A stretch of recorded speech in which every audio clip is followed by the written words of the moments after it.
to do? Are you planning to have it? So she went on home to tell her man about their plight, and he actually took it very well, much to her delight.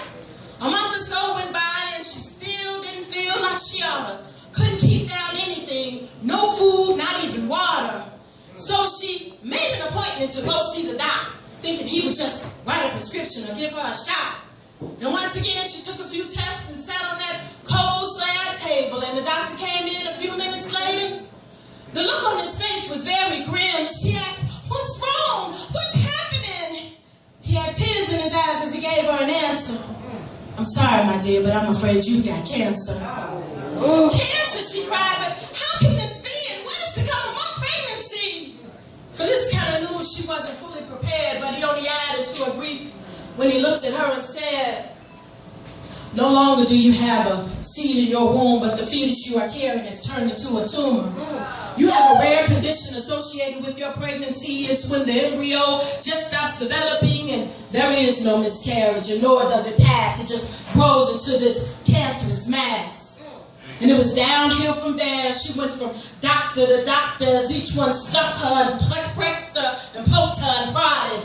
But through it all, she kept her faith, and every day she prayed for God's healing grace, and every morning she looked up at the sky and said, "Lord, please, don't let me die. See, I got a man and 2 kids to look after. Just give me one more chance to hear their laughter."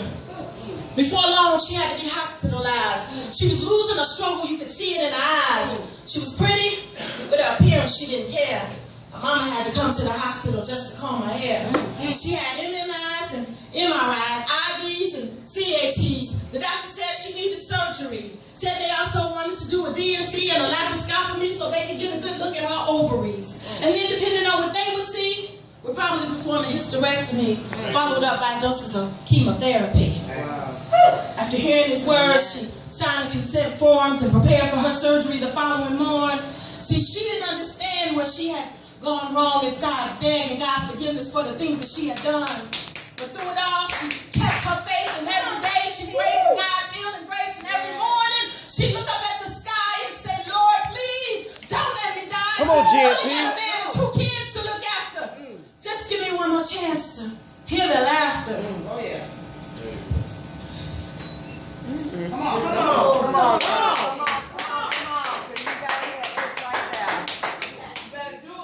Come on. We hear you. Come on. We hear you. Yes, Jesus. We hear you. Jesus in your soul. We hear you. Come on. She realized that maybe this wasn't a part of God's plan, that maybe her illness might be the devil's hand. So she rebuked Satan and commanded him out of her life and asked the Lord to help her with her fight. She continued her vigil all through the night, right up until it was time for the surgeon's knife. And she lay in the OR, whispering and chanting, and all of a sudden her stomach started cramping. She turned her head and spit up something green and looked at the nurse and said, "I can't breathe."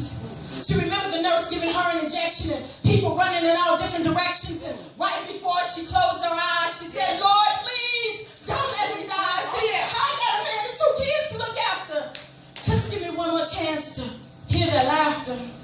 She awoke in recovery and looked up at the ceiling, realizing she no longer had that feeling.